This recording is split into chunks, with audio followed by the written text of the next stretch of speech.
हिंदी भूत की कहानियाँ में मैं आपका स्वागत करता हूँ। जिन लोगों ने इस चैनल को सब्सक्राइब नहीं किया है, वो इस चैनल को सब्सक्राइब कर लें और जिन लोगों ने सब्सक्राइब कर लिया है, वो जाकर पिछली भी वीडियो सुनिए। आप लोगों को बहुत मज़ा आएगा। तो चलिए कहानी शुरू करते हैं। दोस्तों, आज की पहली कहानी हमें विजय ने भेजी है, जो कि भोपाल के रहने वाले हैं।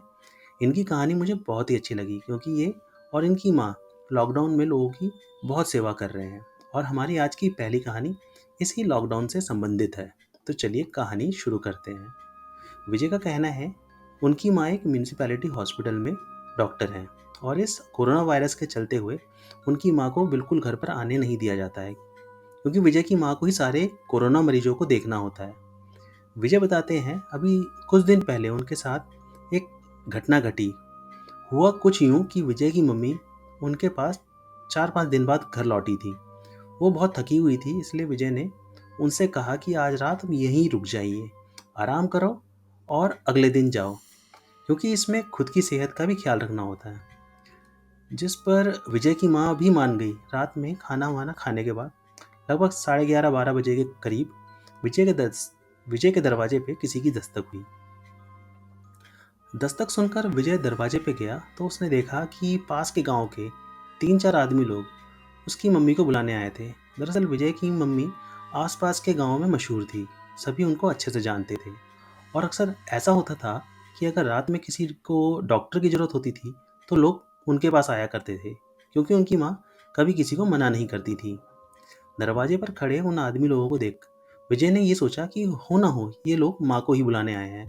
पहले विजय ने सोचा कि क्यों ना इन लोगों को मना कर दिया जाए और आज मेरी माँ को अच्छे से आराम करने को टाइम मिल जाएगा। लेकिन उसे अपनी माँ की बोली हुई बात याद आई कि कभी किसी को मदद के लिए मना नहीं करना। फिर वो अपनी माँ को अंदर जाकर बुला लाया।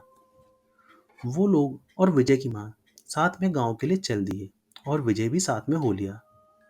पास के गांव में जो आदमी बीमार था, सभी लोग उसको कोरोना का मरीज समझ रहे थे। जब सब लोग उस आदमी के घर में पहुंचे तो हमने देखा कि उसको तो कोरोना का इन्फेक्शन नहीं हुआ था, उसको तो दौरा पड़ा था और वक्त पे इलाज नहीं मिलने की वजह से उसकी हालत बहुत बिगड़ चुकी थी। वो आदमी मौत के बहुत करीब था और बार बार माँ से बोल रहा था, डॉक्टर साहिबा मुझे बचा लो, मुझे बचा लो। लेकिन माँ भी तो एक इंसान है, सब कुछ उनके हाथ में तो नहीं। और देखते देखते वो आदमी मौत के मुंह में समा गया। उस समय विजय और विजय की माँ को वहाँ से निकलना ठीक नहीं लगा कि अभी अभी किसी की मौत हुई है और उन्होंने सोचा कि थोड़ी देर यहाँ बैठ जाते हैं, उसके बाद निकलेंगे। वो दोनों कुछ देर वहीं बैठे रहे और कुछ देर के बाद आखिरकार विजय की माँ ने उस आदमी का डेथ सर्टिफिकेट वहीं बनाकर उनको दे दिया और पोस्टमार्टम के लिए पास के एक म्यूनिसिपैलिटी हॉस्पिटल में ले जाने के लिए उनको बोला और उसके बाद वो दोनों वहाँ से निकल गए। विजय बताते हैं, जब रात के समय दोनों घर के लिए लौट रहे थे तो उन्हें बिल्कुल भी अच्छा नहीं लग रहा था कि वो किसी को परेशान करें और घर तक छोड़ने के लिए बोले। उसकी मम्मी ने कहा, क्यों ना हम गांव के बाहर पैदल ही निकल कर चले जाएं और फिर मेन रोड तक जाने के बाद किसी गाड़ी से लिफ्ट ले लेंगे या कोई ना कोई गाड़ी तो मिल ही जाएगी, तो उसमें बैठकर हम अपने घर पहुंच जाएंगे।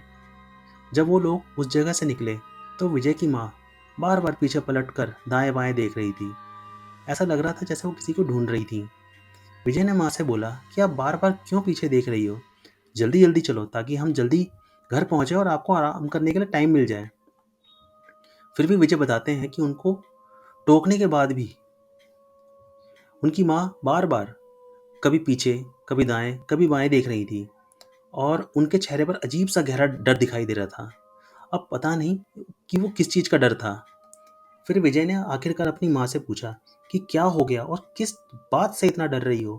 तो माँ ने बताया कि जो आदमी वहाँ मरा था वही आदमी मुझे बार बार चिल्ला के बोल रहा है कि डॉक्टर साहिबा मुझे बचा लो। विजय जोर से हंसा और बोला कि ये आपका वहम है, आपने इतने दिनों से आराम नहीं किया है इसलिए आपको ऐसा लग रहा है। फिर भी अभी तक विजय की माँ डरते हुए चलते जा रही थी। अभी दोनों हाथ पकड़कर साथ साथ चल रहे थे, पर अचानक ऐसा क्या हुआ कि विजय की माँ विजय से हाथ छुड़ाकर ऐसे भागी जैसे पीछे कोई शेर पड़ गया हो। वो दौड़कर रोड किनारे की झाड़ियों में जाकर छिप गई। वो इतना तेज दौड़ी कि एकदम से आंखों के आगे से गायब हो गई। उसने अपनी मम्मी को बहुत ढूंढा, वो चिल्लाता रहा, लेकिन जब 1 घंटे तक ढूंढने के बाद भी उसे अपनी मम्मी नहीं मिली, तब वो गुस्से में आकर फिर से उसी घर में गया जहाँ उस आदमी की मौत हुई थी और वहाँ जाकर सारी बातें बताईं। गांव वाले ने कहा, हो सकता है कि तुम्हारी मम्मी को कुछ तबीयत खराब हो गई हो या कोई दौरा पड़ गया हो। अब बहुत रात हो चुकी है, तुमने तो ढूंढा ही है, तुम्हें नहीं मिली तो क्या कर सकते हैं। तुम यहीं रुक जाओ, हम सब मिलकर सुबह ढूंढेंगे। सुबह होते ही सब विजय की मम्मी को ढूंढने के लिए अलग अलग ग्रुप में बंटकर ढूंढने लगे। आसपास के जंगल गांव में ढूंढते हुए एक आदमी ने बताया कि उसने विजय की मम्मी को पास के शमशान के पास बेहोश पड़े देखा है। सब वहां जल्दी से पहुंचे और विजय ने अपनी मम्मी के चेहरे पर पानी के छींटे मारकर उन्हें होश में लाकर उनसे पूछा कि आपके साथ क्या हुआ। तो उन्होंने बोला कि उन्हें कुछ भी याद नहीं। विजय ने सोचा कि चलो अभी घर चलते हैं, मम्मी आराम कर ले, बाद में बता देंगी। घर पर पूरा दिन तो ठीक से बीता, लेकिन रात में फिर से मम्मी को आवाज़ें आने लगी। ये उसी आदमी की आवाज़ें थी, लेकिन इस बार आवाज़ के साथ एक धमकी भी उन्हें सुनाई दी। वो धमकी ये थी कि डॉक्टर, तुमने मुझे नहीं बचाया और अब तुम्हें भी जीने का हक नहीं है। यही सुनकर विजय की मम्मी बहुत ज़्यादा डर गई थी। उनके समझ में नहीं आ रहा था, लेकिन एक बात थी कि विजय बहुत समय से आत्मा और भूत प्रेत पर विश्वास करता था। उसने सोचा, जो आवाज़ें मुझे सुनाई नहीं दे रही, वो शायद माँ के कान के पास मोबाइल रख देने पर उसमें रिकॉर्ड हो जाए। और हुआ भी ऐसा ही। उसने अपनी माँ के कान के पास सोते वक्त मोबाइल का रिकॉर्डर ऑन करके मोबाइल रख दिया, जिसमें वो आवाज़ें रिकॉर्ड हो गई। विजय ये सब सुनकर बहुत ज़्यादा घबरा गया और उसने सोचा कि अब चाहे कुछ भी हो जाए, उसे अपनी मम्मी को बचाना है और इसमें कोई डॉक्टर मदद नहीं कर सकता, या तो किसी तांत्रिक या पंडित को बुलाना पड़ेगा। विजय ने सोचा कि ऐसी हालत में माँ को अकेले नहीं छोड़ सकता, तो वो पड़ोस की एक आंटी से घर पर माँ के पास रुकने की रिक्वेस्ट करके पास के मंदिर के एक पुजारी को ले आया, जो कि तांत्रिक भी थे। वह घर में आए और विजय की माँ को देखकर ही समझ गए। उन्होंने कहा, जब तक उस आदमी को मुक्ति नहीं मिलेगी, वो ऐसे ही तुम्हारी माँ को परेशान करता रहेगा और हो सकता है कि वो तुम्हारी माँ की जान भी ले ले। तभी अचानक से मिट्टी तेल की बदबू आने लगी और उन्होंने देखा कि गोडाउन में विजय की मम्मी ने अपने ऊपर मिट्टी तेल डाल लिया है और वो तेल में पूरी तरह भीग चुकी थी और वो माचिस जलाने वाली थी। विजय ने उनको पकड़कर रोक लिया। वो उन्हें दूसरे कमरे में ले गया और उनको बेड पर लिटाकर उनके हाथ पैर बांध दिए। लेकिन ये सब यहीं पर नहीं रुका। जैसे ही विजय अपनी मम्मी को बांधकर दूसरे कमरे में मौजूद पुजारी से बात करने आया, उसे मम्मी के कमरे से जोर से चिल्लाने की आवाज़ सुनाई दी। अंदर जाकर देखा तो मम्मी के पेट पर सीलिंग फैन गिरा हुआ था और यह हादसा पुजारी ने भी देखा। पुजारी ने कहा कि मम्मी को यहाँ रखना खतरे से खाली नहीं है, इसलिए इन्हें मंदिर ले चलो, वहीं चलकर कोई उपाय करेंगे। जब वो मम्मी को लेकर मंदिर की तरफ जा रहे थे, तो वो एकदम पागलों जैसा व्यवहार कर रही थी। लेकिन जब वो मंदिर के अंदर पहुंचे तो मम्मी एकदम नॉर्मल हो गई। ऐसा लग ही नहीं रहा था कि उन्हें कोई परेशानी थी। उसने अपनी मम्मी को बड़े प्यार से समझाया और उन्हें मंदिर के अंदर 3 दिन रुकना पड़ा, क्योंकि उस आदमी का अंतिम संस्कार अभी तक नहीं हुआ था। पोस्टमार्टम की रिपोर्ट आने में 3 दिन लगे और 3 दिन बाद उस आदमी का अंतिम संस्कार हुआ। उन 3 दिनों के लिए मम्मी सुरक्षित नहीं थी, इसलिए उन्हें मंदिर में 3 दिन रुकना पड़ा। उस आदमी के अंतिम संस्कार के बाद विजय और उसकी मम्मी घर लौट आए, लेकिन विजय की मम्मी कुछ दिनों के लिए बीमार पड़ गई, लेकिन फिर वो नॉर्मल भी हो गई। विजय ने फिर उन्हें हॉस्पिटल जाने के लिए मना कर दिया और जब विजय ने उस आदमी के घर वालों से बात की,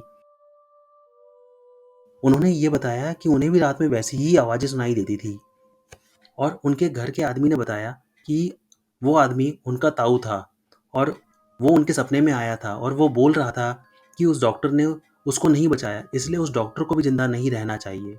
उसने ये भी बताया कि उन्हें घर में अक्सर उस आदमी के शरीर जैसी दुर्गंध भी आती थी और वो लोग भी परेशान थे कि ये सब क्या हो रहा है। विजय ने ये भी बताया कि जो लोग भूत प्रेतों पर विश्वास नहीं करते, उनके साथ कभी भी कुछ ऐसा हो सकता है जो उनकी सोच को हमेशा के लिए बदल कर रख दे।